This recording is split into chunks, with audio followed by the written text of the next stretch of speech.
This is Lesson 28, Angles. In mathematics, a plane is a flat surface, such as a tabletop or a sheet of paper. When two lines are drawn in the same plane, they will either cross at one point or they will not cross at all. When lines do not cross but stay in the same distance apart, we say that the lines are parallel. As you can see, these two lines are the same distance apart and will never cross. When lines cross, we say that they intersect. When they intersect and make square angles, we call the lines perpendicular. As you can see in this picture, they make a square angle. Where lines intersect, angles are formed. We show several different angles below. As you can see, there's many different varieties of angles.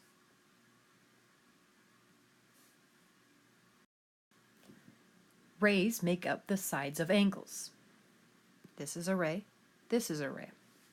The rays of an angle originate at a point called the vertex of the angle.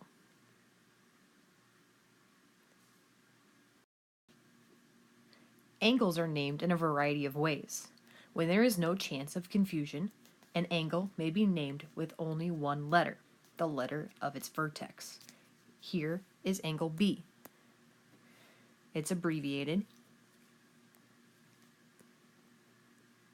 like this. Notice that there's only one named angle, B, so there's no chance of confusion. That way, we name it angle B. An angle may also be named with three letters, using a point from one side, the vertex, and a point from the other side. Here we have angle ABC, or angle CBA,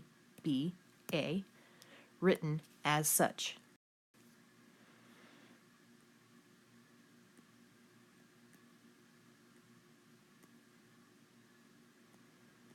It doesn't matter which way you do it, as long as the B, or the vertex, is in the middle.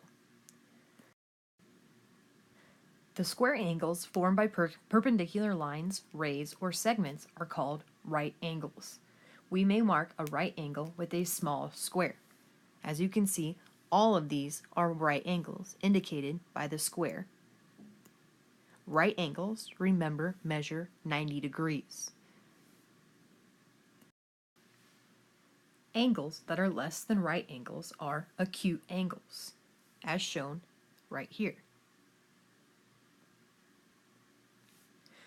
Acute angles measure less than 90 degrees. Angles that are greater than right angles but less than a straight line are obtuse angles, as shown here. Obtuse angles measure more than 90 degrees but less than 180 degrees, or a straight line. Look at example 1. Part A says, name the acute angle in this figure. Part B says, name the obtuse angle in this figure. Looking at the figure, to answer question A, name the acute angle in this figure, we are looking for an angle that would be less than a right angle. Looking at our figure, we see that this angle creates an angle less than 90 degrees. Our next step is, how do we name it? Our vertex we know is M, so we can either name it RMQ or angle QMR. B, name the obtuse angle in this figure. Obtuse, remember, is larger than 90 degrees. In this case, we have a straight line. We know that's larger than 90 degrees, but we can't use a straight line. So we can use angle RMS or angle SMR. Our next example asks this question. In this figure, angle D is a right angle. A, which other angle is a right angle? B, which angle is acute? C, which angle is obtuse?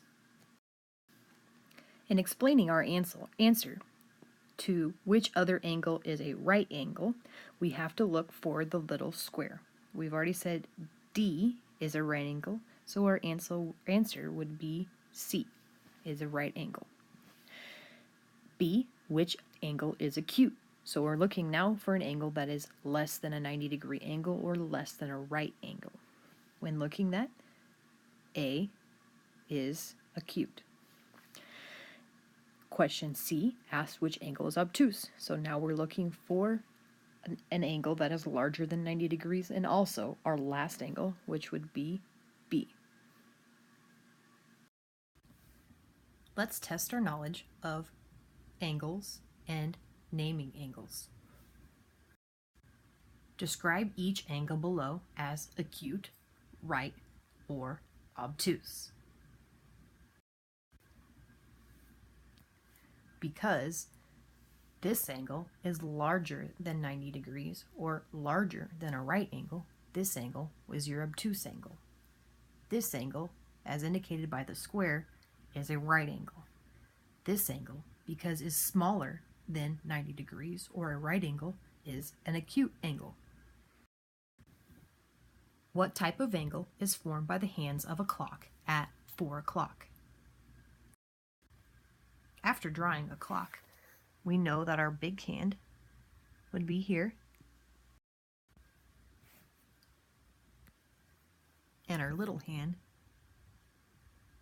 would be here. Even though it is a poor drawing, we can tell that this is less than 90 degrees, so it would be an acute angle. Angle H is an acute angle.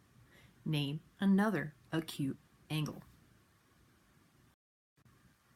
Because angle H was identified as an acute angle, we only have G and F left as choices. We see that G is much larger than 90 degrees and F is smaller than 90 degrees, so F would be the other acute angle. Name an obtuse angle. As identified on the last problem, H is an acute angle and F is an acute angle. G is obtuse.